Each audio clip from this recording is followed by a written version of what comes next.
Okay guys, more history made, more great performances, some snoozer matches as well. Let's get to our first match though real quick. Atleti versus Club Brugge.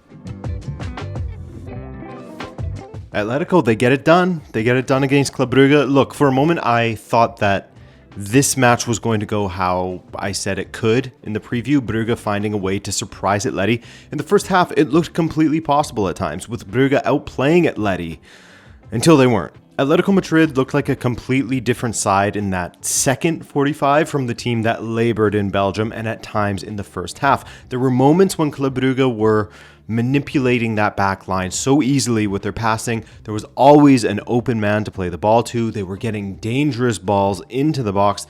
I mean, if it wasn't for Jan Oblak, they would have had another goal almost immediately. What a save by him. That could have changed this game's outcome greatly. Suddenly, Atleti would be the team chasing, leaving even more room for Brugge's attackers. Genuinely a tie-shifting save, in my opinion. But like I said, Atleti were very different after that, or at the very least, Alexander Sorloth was very different. He was clinical with his finishing in this match, and as Brugge fell behind by 2, and with Lookman and Griezmann entering the pitch, the chances picked up for Atletico. In the 87th minute, Sorloth completed his hat trick. Given he scored a brace 3 days prior against Espanyol, that's 5 goals in 2 matches for him. Now, Atleti showed 2 sides of themselves as they have all season long. They show that they can hurt teams in the attack. They score a lot more goals. They scored 7 goals, winning 7-4 on aggregate. So that was not really a mystery that they score a lot. But they also concede not just 4 goals, but they conceded a lot of high-quality chances that went unfinished by Club Brugge as well. That's a major worry for me if I'm Diego Simeone, because the defense has looked fairly average recently. The midfield has looked sloppy, but the attack is firing. Having Sorloth in form is important for them, given Julian Alvarez hasn't been himself, really. Signs of improvements, but not exactly lethal. Also, Lookman, you can see how much Simeone likes him. Not sure if you caught this shot from the tunnel after the match. He was very excited to see Ademola Lookman. But as for the defense, back to that for a second. After they beat Barcelona 4-0, fantastic match, they lost 3-0 to Rayo Vallecano, then played Club Brugge, then Espanyol, then Brugge again, and in that 4-match stretch, they conceded 9 goals. They will face either Tottenham or Liverpool next. Now, Tottenham are impossible to read. I won't bother given how this team is, fighting in relegation in England, but they finished in the top 8 in the Champions League. Liverpool, you'd expect them to exploit that back line far more. Even with Salah in not so great form, they still have other weapons. Wirtz and Ekitike are showing signs of a great understanding out there, so we'll see, but that sloppiness in the midfield and defense could really bite Atleti. Leverkusen took a 2-0 lead back home from Piraeus, meaning they had quite the comfortable margin to protect in the second leg, and this match was very, very defensive, neither side conceding many chances to the other. The expected goals, the combined expected goals in this one across the entirety of the match from both sides was 0.9. 0.69 to Leverkusen, 0.21 to Olympiacos. So it wasn't exactly a shootout out there. Each keeper had 1 save to make. I wasn't sad that I missed this match live. Happy to just watch some highlights. Not many of them, though.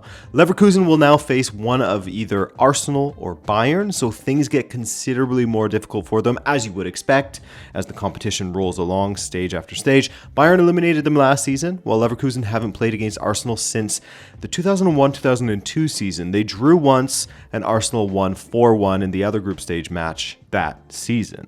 So it's been a while.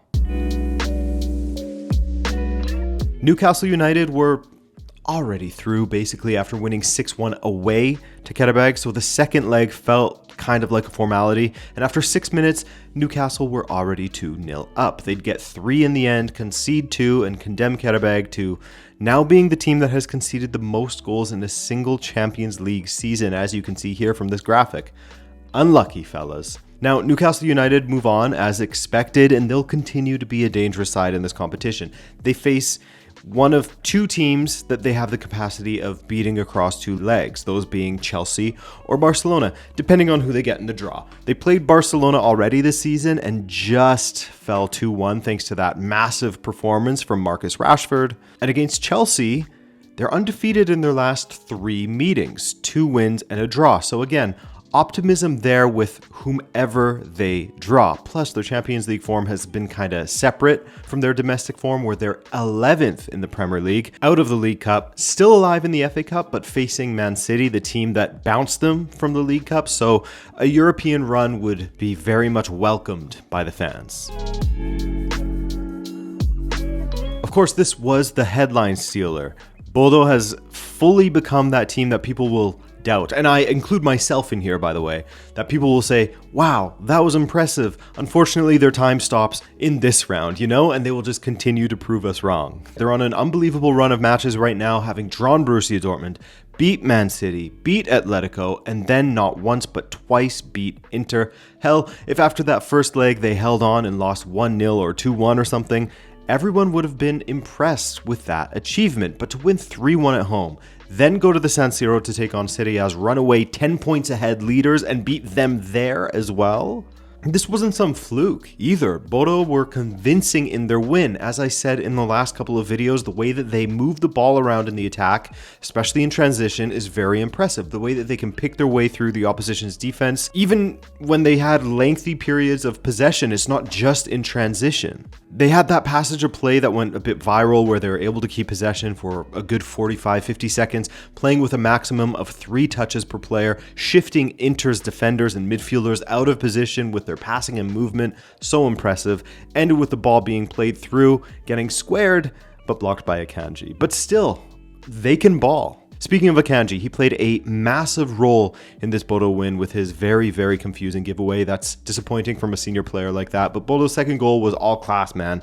Great ball in, even better finish past Sommer. So there were great moments, as I mentioned earlier, where Bodo showed how well they can play, and their achievement here cannot be understated. They are in the round of 16 after their chances of making it out of the league phase with a couple of matches remaining were considered to be less than 1%. And yet here they are, bouncing last season's finalists with a 5-2 aggregate score. 5-2. For me, and I made a reel on this over on Instagram, do check that out. I make content on Instagram that I don't post on YouTube, so you're missing out. But anyway, this tie was really, really illustrative of how the two footballing nations are heading in opposite directions. You have one nation that restructured their youth system, invested in youth coaching and facilities, and now it's bearing fruit. The other nation, struggling to qualify for World Cups, don't invest in youth, not producing any noteworthy players, especially in the attack, just defenders and central midfielders that catch the eye, mismanagement at the federation and league levels. Look at how easily Norway dealt with Italy in the World Cup qualifying. They outscored them 7-1 across both matches. Anyway, Inter are really missing something right now. Yes, they were without Lautaro, which is a big loss, but I don't know how much of a difference this version of Lautaro from this season would make against this Bodo team, because for all of the talk of their attack, Bodo's that is, their defense was heroic as well. The amount of blocks, their organization in the box, and even a keeper in Heiken to back it all up. They are a difficult team to play against. And they will face one of either Man City or Sporting in the round of 16. City they defeated already, but you wonder if Guardiola would allow that again. Man City are looking better now. Sporting, one of the best teams in the league phase, but that match could go either way with how Bodo are playing in this moment. This was absolutely the best match of the day until the Juve match, but still, it was completely open, especially in that second half. Resembled a basketball game at times with the way that play was going back and forth up the pitch. But Atalanta, they delivered on the drama. They managed to turn around the 2-goal deficit from the first leg, but it came close. Borussia Dortmund missed some absolute sitters, howlers out there. Serhou Guirassy was playing as a defender for Atalanta with the way that he was fluffing his lines. That one air kick with just the keeper at his mercy, no idea how that was even possible. I felt like the reality skipped a few frames when I was watching it back. Also, credit to Karnaseki, who made a couple of fantastic saves, but the decider in the end was wild. Bensebaini with a wild attempt at a clearance, knowing there was someone behind him, but not knowing where, and just throwing his foot out backwards to get the ball. Also got a lot of Krstović's head, which meant a penalty in the 98th minute, so Atalanta score and they're through, and Samardzic did just that. Wild game. Really wild. It was just such a Dortmund match. Absolutely threw it away with their errant finishing. So, Atalanta will get to play against either Arsenal or Bayern Munich, which is a whole lot of no fun. Either a trip back to Germany or facing off against the current Premier League leaders. A lot of attention on this one. Some nasty scenes outside of the Bernabeu with Benfica supporters getting charged and beat down by cops. Kids in the mix there. Nasty stuff. As of now, the reason for it, kind of a mystery, but I'm going to try to stick to the football here. I've talked a lot about other things in other videos. Much like the first leg, Benfica started the sharpest with some very threatening attacks before Real Madrid even got to Benfica's box. One of the biggest differences in this leg from the last was the addition of Richard Rios in the midfield, having had more playing time since returning from his injury, and he was integral for Benfica's opener. That pass to play through Pavlidis was brilliant. The squared ball forced a save out of Courtois via, well, Asensio, but Rafa put away the rebound. You could see that goal coming, you know? Real had offered absolutely nothing up till then, but the first time they went forward with real menace, well, I guess there was the Vinicius opportunity that he blew wide. But other than that, they come forward and score immediately. Great finish on the goal, by the way. Great cutback from Valverde, red card Valverde. Tchouaméni with a stunning finish past Trubin, but a mistake from Otamendi to not clear it in the first place. That started to activate Real Madrid far more. The danger was still there from Benfica. Schielderup with a squared ball that went untouched, etc. By red card Fede Valverde, I mean, he should have had one in the first leg. But after Real's goal was disallowed, Benfica started to take over the match once again. And that was only amplified in the second half, where Benfica continued creating chances for themselves, Rafa hitting the bar, but not taking those chances. I gotta say, respect to Pavlidis for how he played in 2025. 50 goals is insane, but he was 100% playing for Real Madrid. You cannot tell me this man was trying to contribute to Benfica's attack rather than Real Madrid's defense, similar to Guirassy against Atalanta, with the way that he made every wrong decision, couldn't get passes off, dribbled into a tackle over and over. It was a tough watch for my man Pavlidis. Also a weird coincidence seeing the Real on Real violence. First Carreras into Rudiger with that block they both went for. Thankfully each was fine. Then Asensio and Camavinga colliding in the air. That one was really much nastier. Really hard fall for Asensio, taken out on a stretcher. I hope he's okay. Editor Adrian will probably paste something here to show if he is. You never want to see someone leave a stadium like that. And that lengthy break there seemed to throw Benfica off their groove completely. And with the substitutions Arbeloa made, having Valverde on that left side to play through Vinicius, saw the Brazilian score once again and dance once again. 2-1 Real on the night, 3-1 on the day. Honestly, I have no idea why Benfica didn't make any changes. No help from the bench at all. No changes until the 85th minute. It was self-sabotage. Mind you, Fede getting 2 assists when he should have been suspended for this game. That's a little bit aggravating, but you saw it coming, right? So anyway, Benfica go out with a bit of a whimper when things were looking so strong for much of the second half. Around the 75th minute, they just completely fell flat. Luka Bacchio, Sudakov, Anísio, all available to sort of give something to the attack, all stayed on the bench for the entire game. Real Madrid maybe didn't look convincing necessarily, but got past Benfica without really playing at their best. So advancing is all they'll care about here. And they may face Man City for their annual meeting in the knockout rounds. Real could play City or Sporting. Juventus always had a really steep hill to climb after the first leg. A 3-goal deficit. I mean, they turned it around against Atletico Madrid back in the day, but they had Cristiano Ronaldo at the time. The Atleti killer. Surely they couldn't do it again, this time against Galatasaray, a lesser opposition than that Atleti side. Could they do it? Yes. They could bring themselves level on 5 goals, scoring 3 in regular time. An unbelievable effort from Juventus to bring things back to level terms. The further along this match went, however, the more difficult that man disadvantage, Lloyd Kelly getting sent off, was going to make things for Juventus. That extra running that you have to do adds up. And with Galatasaray taking advantage of all 6 changes, all 6 substitutes, including bringing on guys that surprisingly didn't start, such as Gundogan, Singo, Sané, and Boye, Juve really had the odds against them. And in extra time, Victor Osimhen finally showed up. He left his mark in this tie with a cool finish through the legs of Perin. That put Galatasaray back in the lead, 6-5 on aggregate. Juve with some decent efforts in the second half of extra time, but they conceded another goal to make it 7-5.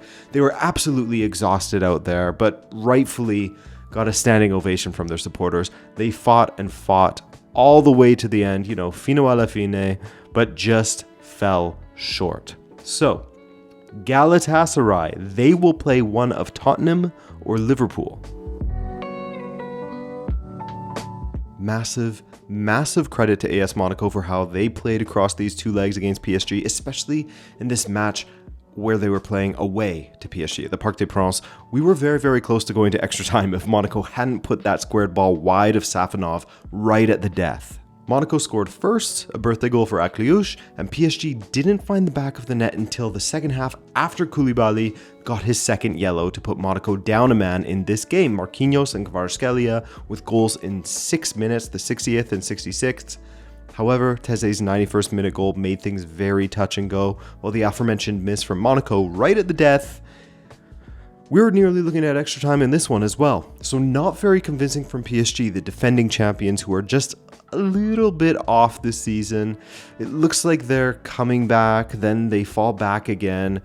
They have enough individual talent in the attack to take them forward, but their cohesion in defense is very problematic for them in this moment. They will play against either Barcelona or Chelsea, teams that can punish them. Guys, the draw for the round of 16 is tomorrow, and since the Champions League has a bracket now, the pathway to the final for every team will be known on Friday, so get excited for that. Otherwise, I'll see you on Tuesday for another video, or Monday if you follow me on Instagram. Take care.